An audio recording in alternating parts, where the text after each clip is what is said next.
everyone, welcome to SR Study Solutions. Thought of the day is you are braver than you believe, stronger than you seem and smarter than you think.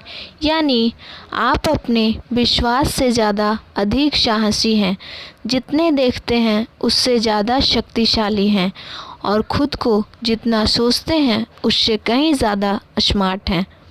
जैसा कि मैंने पिछले videos में preposition of direction बताकर preposition topic को and किया था। उम्मीद है समझ आ गया होगा, तो प्लीज़ मेरे चैनल पे बने रहिएगा, लाइक कीजिएगा, सब्सक्राइब कीजिएगा और ज़्यादा से ज़्यादा शेयर कीजिएगा। आज की इस वीडियो में कंजंक्शन को डिस्कस करूँगी, फोकस कीजिएगा। कंजंक्शन क्या होता है और इसके टाइप्स क्या हैं? कंजंक्शन जिसे हम हिंदी में समुच्चय बोधक अव्यय कहते हैं और ये पार्ट्स ऑफ स्पीच का ही एक पार्ट है।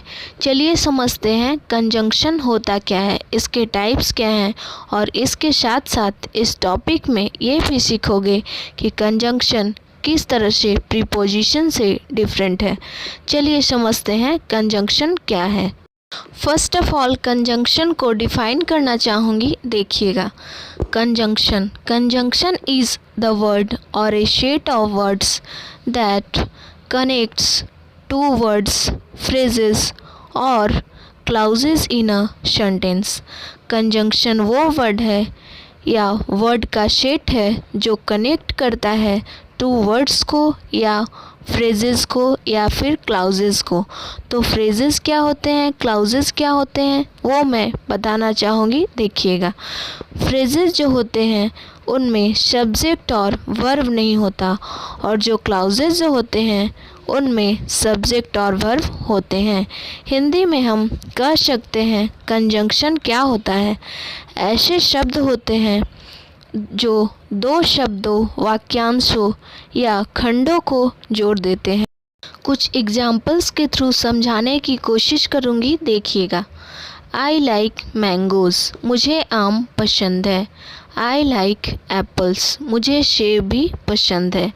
अब आई जो है वो सब्जेक्ट है और सब्जेक्ट को दोनों ही पसंद है, मैंगोज़ भी पसंद है और एप्पल्स भी पसंद है। तो आप इसको लिख सकते हो I like mangoes and apples, मुझे मैंगोज़ और एप्पल्स पसंद है। यहाँ पर हमने वर्ड यूज़ कर रखा है एंड, जो कि दोनों को जोड़ने का काम कर रहा है। सो टू वर्ड को ज्वाइन करने के लिए हम यहाँ पर एंड कंजंक्शन का यूज़ कर रहे हैं। एक तरह से ये एक लिंकिंग वर्ड हो गया है। Next one is she studies in the library, वह पुस्तकालय में पढ़ती है। She studies at a cafe, वह एक कैफ़े में पढ़ती है। अब अगर हम इन दोनों को ज्वाइन करेंगे तो हो जाएगा सी स्टडीज़ इन द लाइब्रेरी और एट अ कैफ़े। तो यहाँ पर इन दोनों को ज्वाइन किया जा रहा है और यहाँ पर वर्ड्स नहीं हैं इन दोनों को ज्वाइन करने के लिए, इन द लाइब्रेरी और एट अ कैफ़े। तो हमने और ऐड कर रखा है दोनों को ज्वाइन करने के लिए। और क्या है, कंजंक्शन है और शी स्टडीज़ दोनों में कॉमन है। तो इस सेंटेंस में हम दो फ्रेजेस को ज्वाइन कर रहे हैं और अब टू फ्रेजेस कौन से हैं, इन द लाइब्रेरी और एट अ कैफ़े। ये टू फ्रेजेस हैं इनको ज्वाइन करने के लिए। फ्रेजेस क्या होते हैं, जिनमें सब्जेक्ट ना हो और वर्ब ना हो।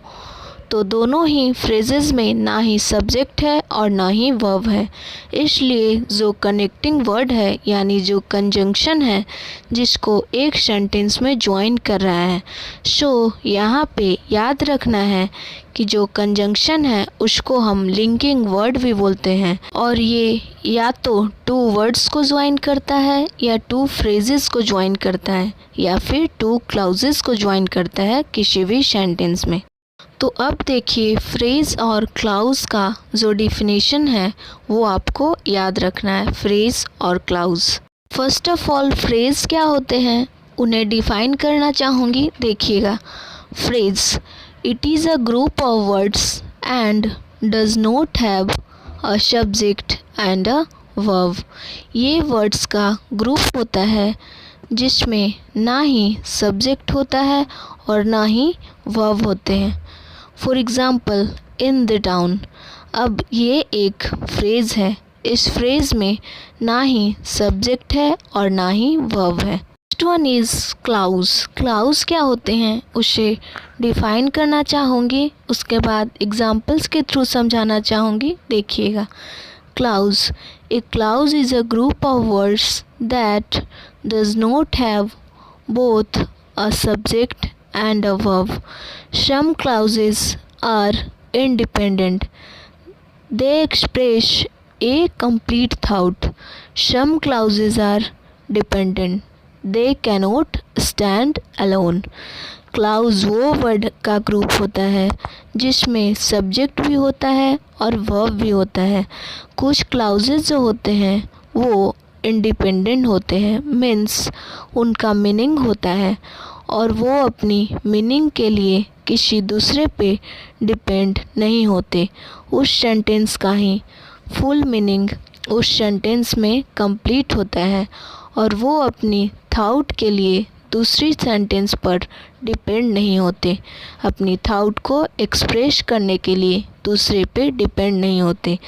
बट कुछ क्लाउज ऐसे होते हैं जो डिपेंडेंट होते हैं, मीन्स वो एक कंप्लीट थॉट को एक्सप्रेस नहीं कर पाते.